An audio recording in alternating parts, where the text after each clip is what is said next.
हरे कृष्णा सभी को। आप सबका एक बार और स्वागत है आज के श्रीमद् भागवतम के क्लास में।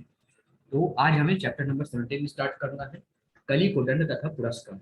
लेकिन उससे पहले श्रीमद् भागवतम को स्टार्ट करने से पहले भगवान श्री कृष्ण की प्रार्थना करेंगे। तो सभी लोग अपने दोनों हाथ जोड़ लीजिए और भगवान श्री कृष्ण की प्रार्थना करेंगे। ओम नमो भगवते वासुदेवाय। जन्माधस्य यतो अन्वयादितरतश्चार्थस्वराट् तेने ब्रह्महृदायादिकवये मुह्यन्ति यत् सूर्याः तेजो वारिमृदां यथा विनिमयो यत्र त्रिसर्गो मृषा धाम्ना स्वेन सदा निरस्तकुहकं सत्यं परं धीमहि। नारायणं नमस्कृत्य नरं चैव नरोत्तमं देवीं सरस्वतीं व्यासं ततो जयमुदीरये। अब हम चैप्टर नंबर 17 स्टार्ट करते हैं, कलि कोदंड कथा पुरस्कार। श्री सूत उवाच तत्र गोमीथुनं राजा हन्यमान मनाथवत् दण्डहस्तं च वृषलं ददृशे नृपलाक्षणम्। श्री सूत गोस्वामी ने असुनत एवं अन्य महर्षियों से कहा कि उस स्थान पर पहुंचकर महाराज, अभी इससे पहले हमने देखा था, इससे पहले के लेक्चर में, कि महाराज परीक्षित सरस्वती नदी तक पहुंच गए थे जब धर्म के रूप में बैल और पृथ्वी, बैल के रूप में धर्म और गाय के रूप में पृथ्वी मैया वहां पे बातें कर रही थी कि जहाँ पे धर्म पूछते हैं मैया आप क्यों दुखी हैं, तो मैया बताती हैं मैं इस कारण से दुखी हूँ। तो तभी राजा परीक्षित वहां पे आ पहुंचते हैं। राजा परीक्षित ने देखा कि एक नीच जाति का शूद्र, ठीक है, जब एक स्थान पर पहुंचा जहाँ पे बैल और गाय यानी धर्म और गाय यानी पृथ्वी माता दोनों वहीं पर हैं, और एक नीच जाति का शूद्र राजा का वेश बनाए एक गाय तथा एक बैल को लठ से पीट रहा था, मानो इनका कोई स्वामी ना हो। तो इस प्रकार जब महाराज परीक्षित आए, ये सारी वार्ता चल रही थी बैल और गाय के बीच, तभी वहां पे एक पुरुष आ जाता है और गाय और बैल दोनों को बांध के, जो एक पैर पे, गाय का भी 3 पैर जा चुका था, बैल का भी 3 पैर जा चुका था, एक पैर दोनों का बचा था, उसी पे पीट रहा था लठ से। ठीक है। तो यहाँ पे महाराज परीक्षित देखते हैं कि एक नीच जाति का शूद्र राजा का वेश बनाए एक गाय तथा एक बैल को लठ से पीट रहा था, मानो उनका कोई स्वामी ही ना हो। ठीक है। फिर आगे, वृषम मृणाल धवलम मेहंतमिव बिभयतम वेपमानं पदयकेन सिदन्तं सुवृताडिरं ताडितम। बैल इतना धवल था कि जैसे श्वेत कमल पुष्प हो। बैल इतना ज्यादा श्वेत था, मतलब सफेद रंग का था, ठीक है, जैसे श्वेत कमल का पुष्प हो। वह उस शूद्र से अत्यधिक भयभीत था जो उसे मार रहा था। वह इतना डरा हुआ था कि एक ही पैर पर खड़ा थरथरा रहा था और पेशाब कर रहा था। तो बैल इतना ज्यादा सफेद था, एकदम सफेद रंग का था बैल, जो कि उस कली पुरुष से, जो कि एक निम्न जाति का शूद्र राजा के वेश में था, जो कली पुरुष था, वो उसे मारे जा रहा था। वो बैल एक पैर पर खड़े होकर थरथरा रहा था, कांप रहा था, और पेशाब भी, डर के मारे पेशाब भी निकल रहा था उसका। वह इतना डरा हुआ था कि एक ही पैर पर खड़ा थरथरा रहा था और पेशाब कर रहा था। अब इसमें क्या हम समझ सकते हैं कलयुग के बारे में? कलयुग का दूसरा लक्षण यह है कि धर्म के नियम जो श्वेत कमल के समान निष्कलुष तथा श्वेत है, उन पर इस युग के असंस्कृत शूद्रजनों का आक्रमण होगा। इससे पहले मैं आपको एक बार और बता दूं कि महाराज परीक्षित ने क्या देखा था। ठीक है। महाराज परीक्षित ने देखा कि एक गाय और एक बैल को एक कली पुरुष लठ से पीट रहा है, मानो उनका कोई स्वामी ना हो। कलयुग का मुख्य लक्षण देखिए, यहाँ पे कलयुग का लक्षण मैंने आपको नहीं बताया, इसको बताना जरूरी है। कलयुग का मूल्य लक्षण है निम्न जाति की शूद्र अर्थात ब्राह्मण संस्कृति तथा आध्यात्मिक दीक्षा से रहित मनुष्य प्रशासकों या राजाओं को वेश धारण करेंगे, और ऐसे अक्षत्रिय शासकों का प्रमुख व्यवसाय होगा निर्दोष पशुओं को, विशेष रूप से ऐसे गायों तथा बैलों को जान से मारना। आज भी वही हो रहा है। क्या है, कलयुग में जो शूद्र हैं वो राजा हो जाएंगे, ठीक है, राजा का वेश धारण करेंगे, जबकि शूद्र को अधिकार नहीं है। जो शूद्र होंगे वो राजा का वेश धारण करेंगे, राजा बनेंगे, और अक्षत्रियों का शासन होगा, मतलब कोई क्षत्रिय नहीं होगा शासक। ठीक है। और जो राजा होंगे इनका मेन मोटिव क्या होगा, निर्दोष पशुओं को विशेष रूप से ऐसी गायों तथा बैलों को जान से मारना जो अपने स्वामियों अर्थात प्रमाणिक वैश्यों द्वारा आरक्षित होना। आज हम देखते हैं कि गाय और बैल, बैल को तो सब छोड़ ही देते क्योंकि आजकल खेतों में बैल का कोई काम नहीं है, सब कुछ ट्रैक्टर करते हैं। तो बैल को कोई अगर गाय को बच्चा होता है, कोई अगर बछड़ा होता है तो उसको छोड़ दिया जाता है, उसका कोई स्वामी नहीं। इसी प्रकार से गाय जब दूध देना बंद कर देती है उसको भी किसान लोग सड़क पे छोड़ देते हैं मरने के लिए, कहाँ जाए उससे कोई मतलब नहीं। तो इसी प्रकार यहाँ पे कहा गया है कि कलयुग में जिस गाय और बैल का कोई स्वामी नहीं होगा उसको निर्दोष पशुओं का हत्या किसके द्वारा होगा? उन शूद्रों द्वारा जो राज सिंहासन पर बैठे होंगे। भगवत गीता में कहा गया है कि वैश्यों का कार्य कृषि, गोरक्षा तथा व्यापार से संबंधित है। कलयुग में पतित वैश्य गायों को कसाई घर में पहुंचाने में लगे रहते हैं। कलयुग में देखने को मिलता है कि भाई जो गाय दूध देती है वो ठीक है, दूध नहीं देती है कसाईयों को बेच देते हैं, या बैल को छोड़ने के बजाय कसाईयों को बेच देते हैं, जिससे उनको कुछ इनकम मिल जाती है, पैसा मिल जाता है। बैल और गाय को कसाई को बेच देते हैं। इतने इतना धर्म विरुद्ध कलयुग है, सोचिए। क्षत्रिय का कार्य राज्य के नागरिकों की रक्षा करना है, जबकि वैश्य गायों तथा बैलों की रक्षा करने तथा उन्हें अन्न तथा दूध उत्पादन में उपयोग करने के लिए होते हैं। वैश्य का काम सिर्फ गाय से दूध निकालना नहीं होता, उसका काम गाय और बैलों की रक्षा करना भी होता है। परंतु वैश्य इतना गिर गए हैं, सिर्फ और सिर्फ दूध देने वाली गाय को रखते हैं, दूध न दे उसको भगा देते हैं या कसाईयों को बेच देते हैं, या बैलों को कसाईयों को बेच देते हैं। इतना ज्यादा निम्न गिर गए हैं वैश्य। गाय दूध देने तथा बैल अन्न उत्पादन करने के लिए होता है। बैल का तो आजकल कोई यूज ही नहीं है, ट्रैक्टर यूज होता है हर जगह, तो बैल का कोई यूज नहीं है, तो जो भी बैल होता है, जो भी बछड़ा होता है उसको बेच दिया जाता है। लेकिन कलयुग में शूद्र जाति के लोग प्रशासक पदों पर हैं और माता एवं पिता तुल्य गाय तथा बैल वैश्यों के द्वारा सुरक्षित न होने के कारण शूद्र प्रशासकों द्वारा संचालित कसाई घरों में भेज दिए जाते हैं। कलयुग का पहला लक्षण क्या? कि शूद्र राजा होंगे और उनके द्वारा गायों और बैलों जिनका कोई स्वामी नहीं होगा उनका हत्या कर दिया जाएगा, उनको कसाई घर में बेच दिया जाएगा, उनसे व्यापार करेंगे, एक दूसरे देश से व्यापार करेंगे। आज देख रहे हैं कोई एक ऐसा देश है जो गाय और बैलों का व्यापार नहीं करता हो। ये बीफ क्या है? गाय और बैलों का मांस ही है, विदेशों में बेचते हैं, भारत से भी जाता है, सबसे ज्यादा बीफ एक्सपोर्ट भारत से होता है। 70 साल 75 साल के इतिहास में जितने भी प्रधानमंत्री आए किसने इसको रोकने के प्रयास किए? किसी ने नहीं। क्यों? क्योंकि भारत को आमदनी। तो कलयुग में सही कहा गया कि कलयुग में पैसे के लिए गाय और बैलों की बलि चढ़ाने से भी शुद्ध राजा बाज नहीं आए। आप देखिए ना आज बड़े बड़े पोस्ट पे कौन है? शुद्ध जाति के लोग बैठे हुए हैं, क्षत्रिय नहीं है, अक्षत्रिय है सब, जिनको धर्म का ज्ञान नहीं है, जिनको किसी भी तरह का ज्ञान नहीं है।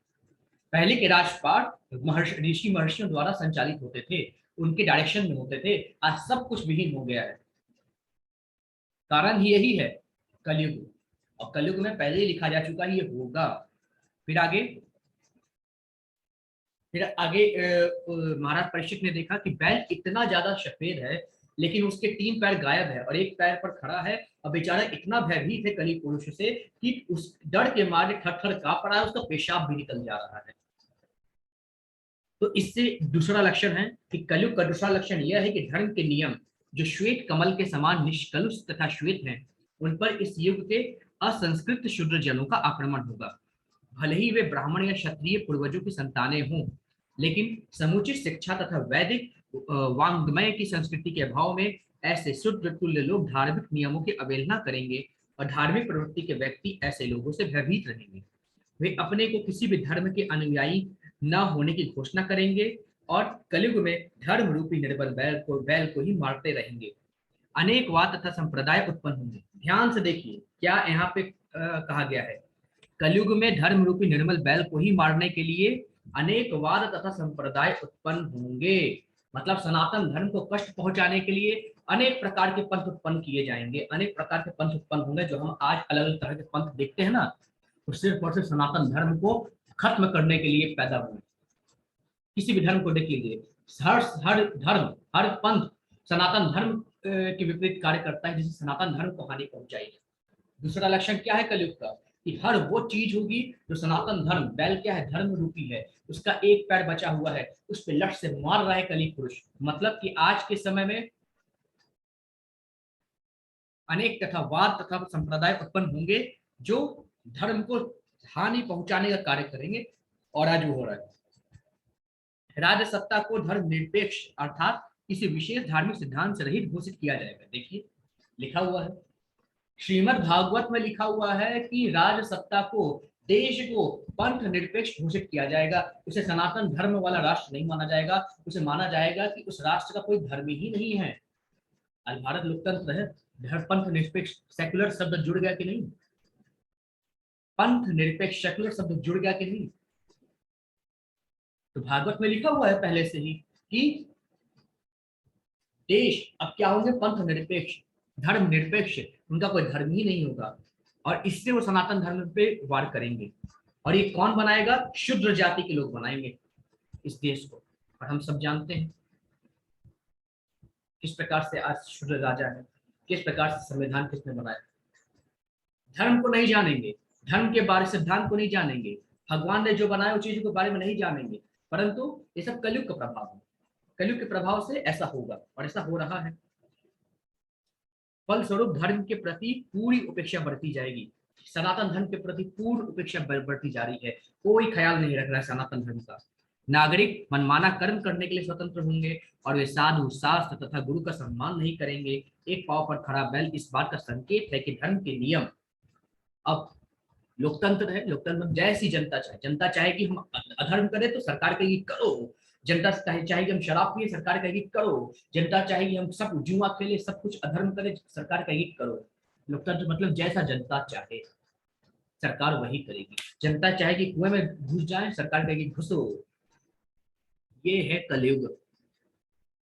धर्म के प्रति पूरी उपेक्षा बढ़ती जाएगी। हमेशा ध्यान रखा जाएगा इन राजाओं द्वारा कि कोई व्यक्ति सनातन धर्म की शिक्षा ना ले। सनातन धर्म को नष्ट करने का हर प्रयास किया जाएगा, चाहे फिल्मों के नाम पर हो, चाहे साधु सन्यासी की उपेक्षा करने के नाम पर हो। कहते हैं ना साधु सन्यासी खूब पैसा खाते हैं, ये उपेक्षा नहीं तो क्या? साधु सन्यासी पैसा खाते हैं। अरे वो राम नाम का धन खाते, राम नाम का धन, इतना धन तुम खा लो तो उधार हो जाए। साधु सन्यासी पैसा नहीं खाते। हाँ कुछ है, कुछ ऐसे एंटी सोशल एलिमेंट्स हैं जो साधु का वेश धर के उल्टे सीधे काम करते हैं, परंतु इसे पूरे साधु समाज को हम गलत नहीं कर सकते। ये भी क्या है, ये कलयुग का प्रभाव है कि साधु सन्यासी को नष्ट करने के लिए कुछ लोग, कलयुग के प्रभाव से कुछ लोग इस तरह का वेश धारण करके साधु सन्यासी को बदनाम करते हैं। इसलिए लोग ना तो साधु का सम्मान करेंगे, ना गुरु का सम्मान करेंगे, ना शास्त्र, गुरु को भी गाली देते हैं आजकल, ना शास्त्रों का सम्मान करेंगे। एक पांव पर खड़ा बैल इस बात का संकेत है कि धर्म के नियम क्रमशः विलुप्त हो रहे हैं। धार्मिक नियमों का आंशिक अस्तित्व भी अनेक अवरोधों से संशयपूर्ण रहेगा, मानो वो किसी समय लड़खड़ा कर गिरने वाला हो। तो इस प्रकार से धर्म रहेगा, इतना वार होगा धर्म पे, इतना धर्म पर वार होगा, जैसे मानो कि अब लड़खड़ा कर बैल गिर जाएगा, धर्म गिर जाएगा। इस तरह की स्थिति है, और आज भी वही तरह की स्थिति है। हर तरह से सनातन धर्म पर वार हो रहा है, और ये किसी और का नहीं, कलयुग का प्रभाव। फिर आगे, गाम च धर्म दुधाम दीनाम भृशम शुद्ध पदाहताम विवस्तामा शुवदनाम शामाम यव समीक्षतीम।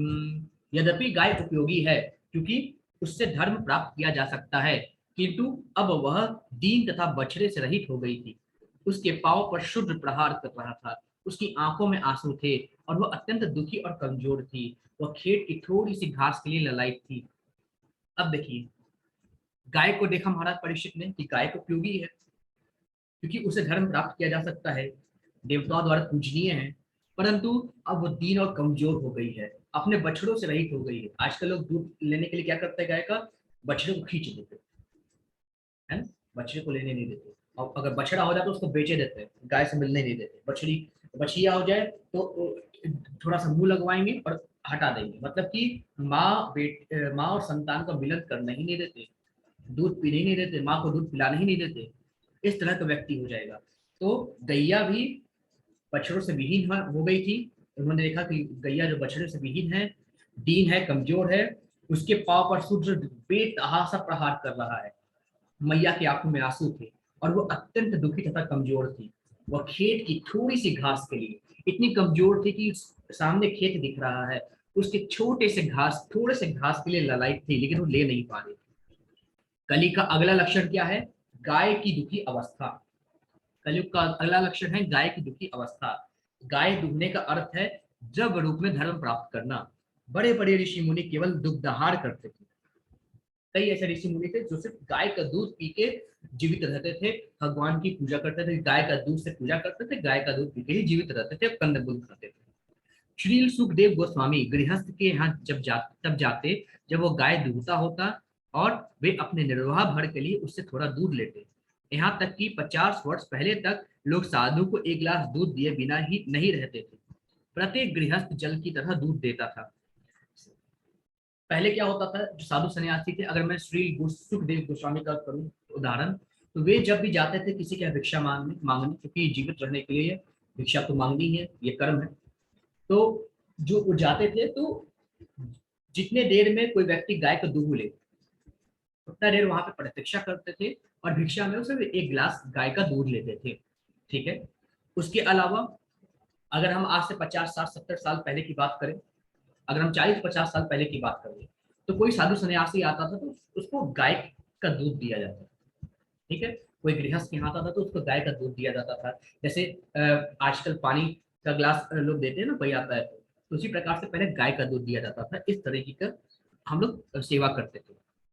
सनातन धर्मी के लिए यह प्रत्येक गृहस्थ का धर्म है कि वह न तो केवल दूध प्राप्त के लिए, अपितु धर्म नियम को प्राप्त करने के लिए गाय तथा बैल रखे। यहाँ पे उपदेश दिया गया है कि सिर्फ और सिर्फ दूध प्राप्त करने के लिए या कृषि में हमें अन्न उपजाने के लिए गाय और बैल नहीं रखना चाहिए, अपितु धार्मिक नियमों को प्राप्त करने के लिए गाय तथा बैल रखें।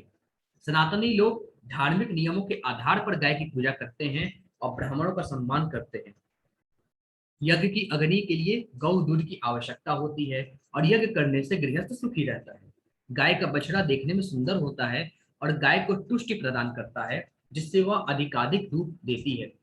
गाय का बछड़ा देखने में सुंदर होता है, जब वो मैया का दूध पीता है तो गाय और दूध देती है, और अगर बछड़े को दूध ना पिलाएं तो गैया माँ बहुत कम दूध देती है।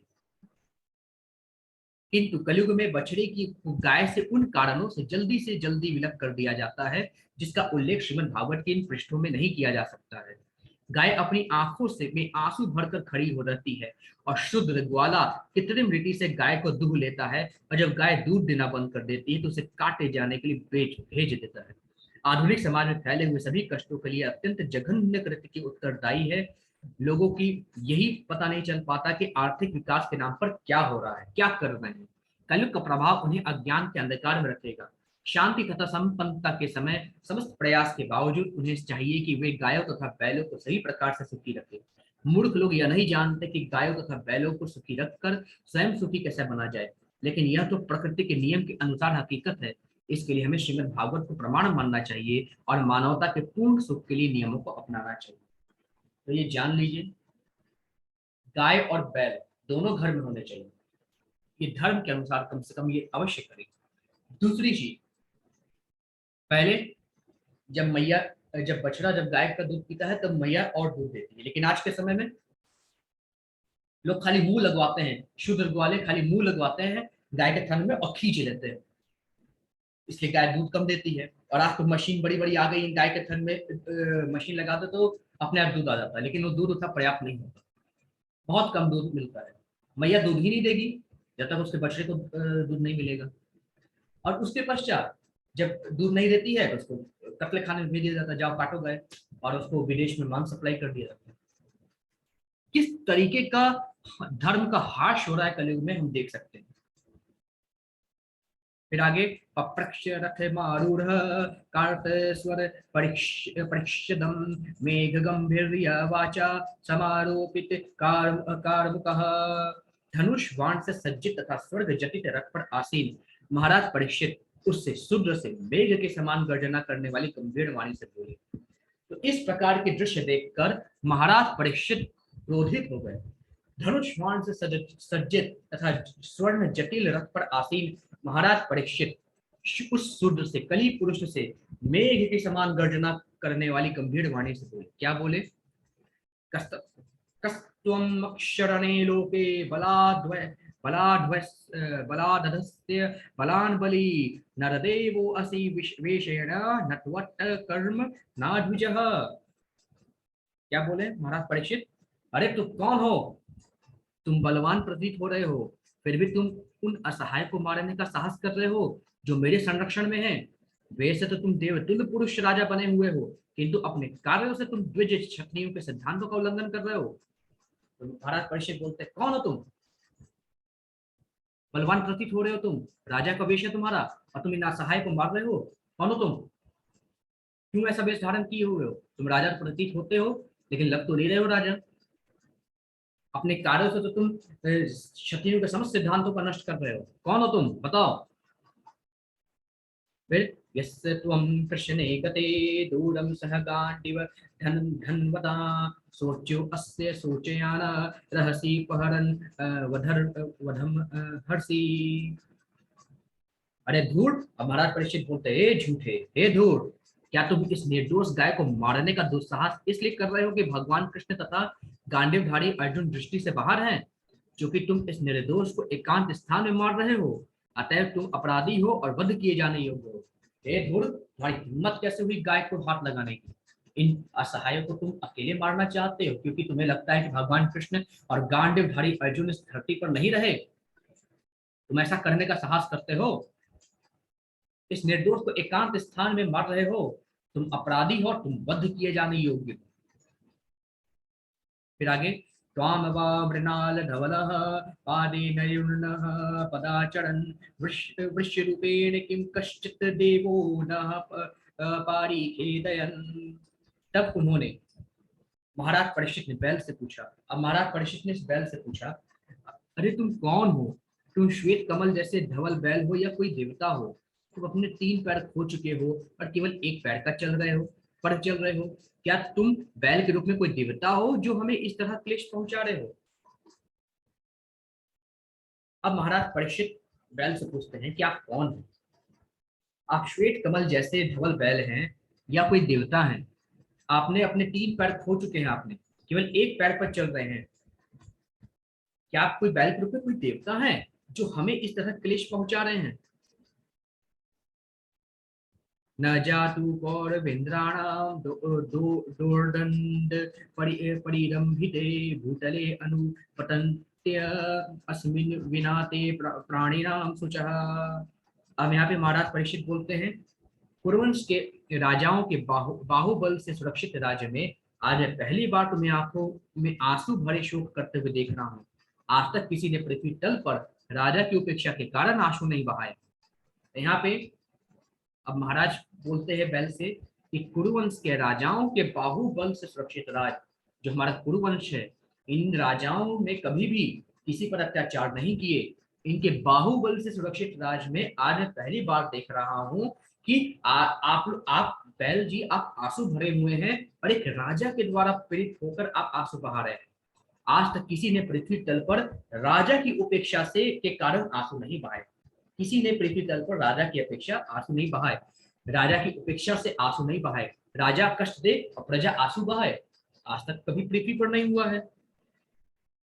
फिर आगे महाराज परीक्षित बोलते हैं, मां शौरभेयात्र सुचो वै तुते वृषलाद भयम मारोदीरंब भद्रम ते खलानामयीर सासतरी। हे सुरभि पुत्र, यानी गाय के पुत्र। बैल कौन है? सुरभि पुत्र। हे सुरभि पुत्र, अब तुम और शोक न करो।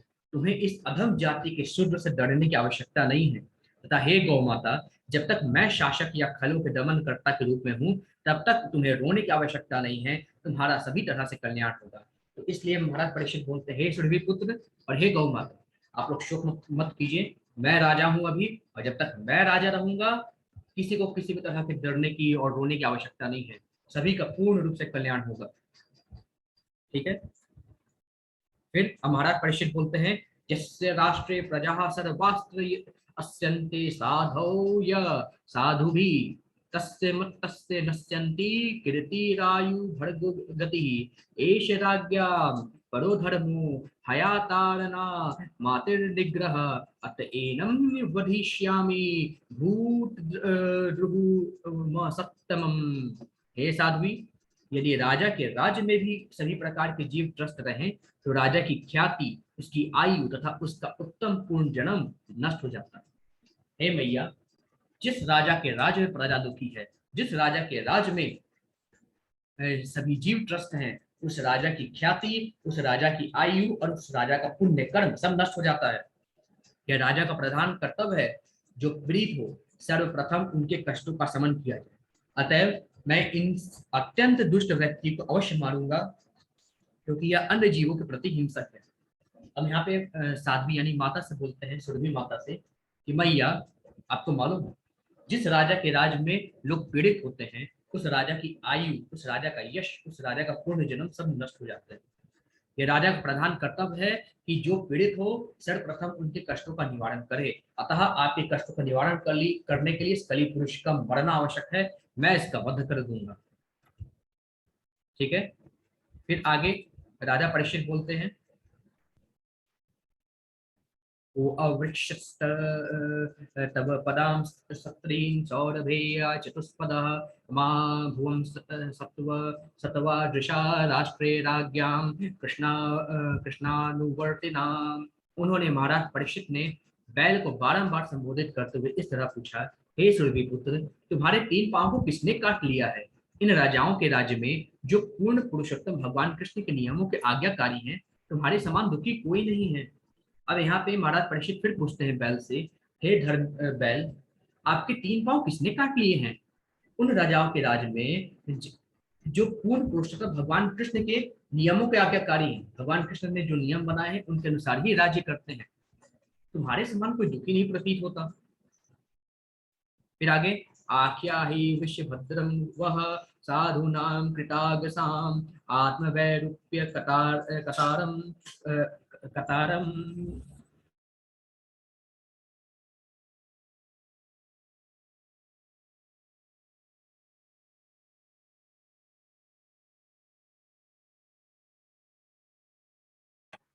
कतारम पाठानाम कीर्तिदूषणम।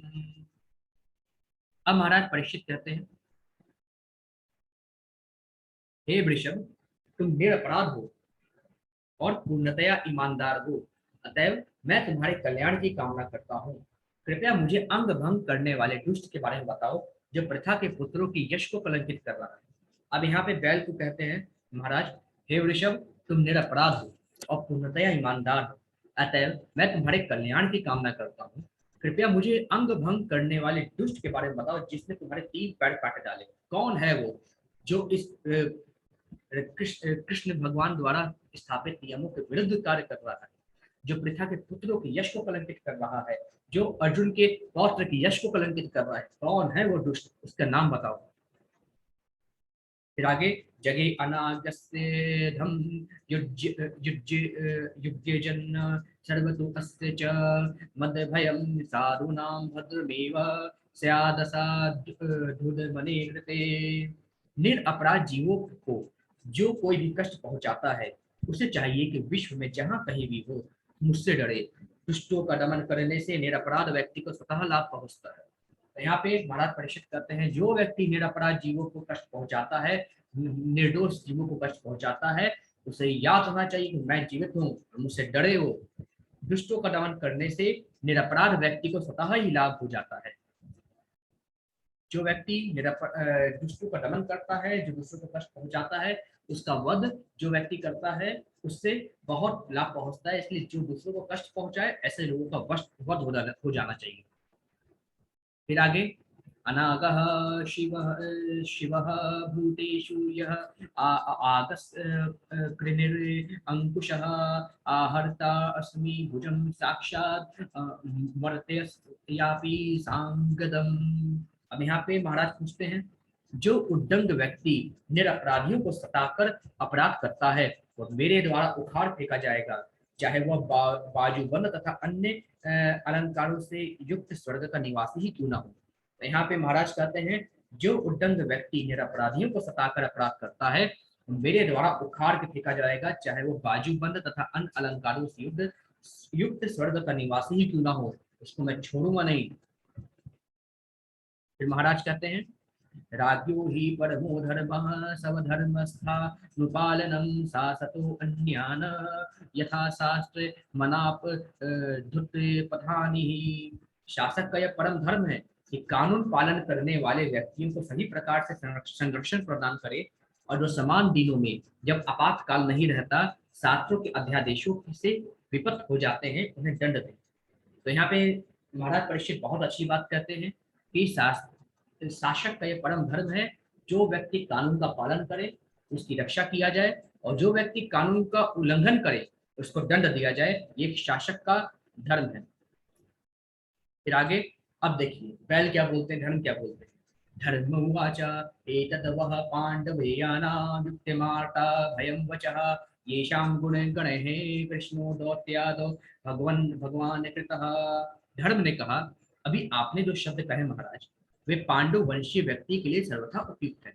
पांडवों के भक्ति पूर्ण गुणों से मोहित होकर ही भगवान कृष्ण ने दूत का कर्तव्य निभाया। अब यहाँ पे धर्म कहते हैं जो कि बैल के रूप में है।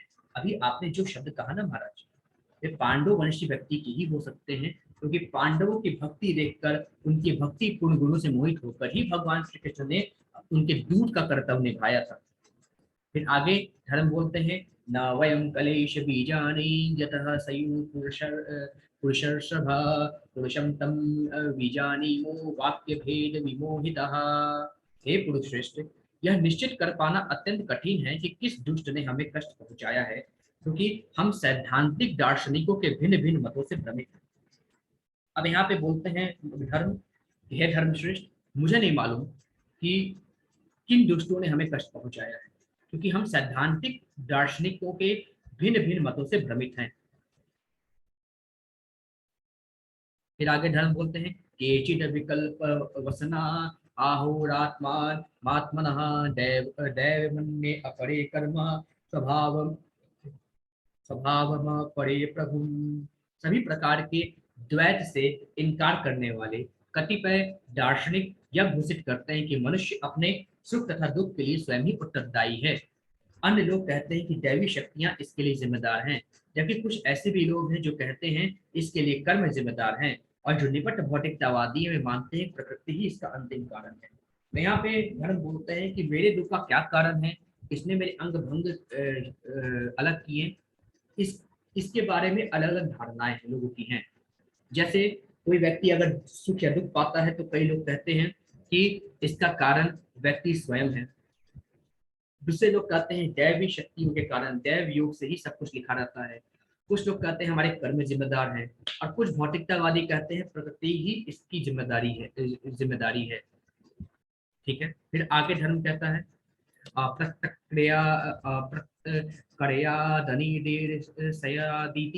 केशवपि निश्चयः अन्नानुरूपं राजर्षे विमृशः समन्निशया। अब यहाँ पे धर्म बोलते हैं कुछ ऐसे भी चिंतक हैं जिनका विश्वास है कि ना तो तर्क द्वारा कष्ट का कारण निश्चित किया जा सकता है, न उसे कल्पना से जाना जा सकता है, न ही शब्दों द्वारा उसे व्यक्त किया जा सकता है। हे राजऋषि, आप अपनी बुद्धि से यह सब सोचकर अपने आप निर्णय करें। अब यहाँ पे धर्म कहते हैं कि कुछ ऐसे भी चिंतक हैं जिनका यह विश्वास है कि न तो तर्क द्वारा कष्ट का कारण निश्चित किया जा सकता है, न उसे कल्पना से जाना जा सकता है, न ही शब्दों द्वारा उसे व्यक्त किया जा सकता है। हे राजऋषि, आप अपनी बुद्धि से यह सब सोच समझकर अपने आप निर्णय लें कि हमारे पैर को किसने काटा। ठीक है। अब यहाँ पे श्लोक नंबर 21 से कल स्टार्ट करेंगे। आज के लिए बस इतना ही। हरे कृष्ण सभी को।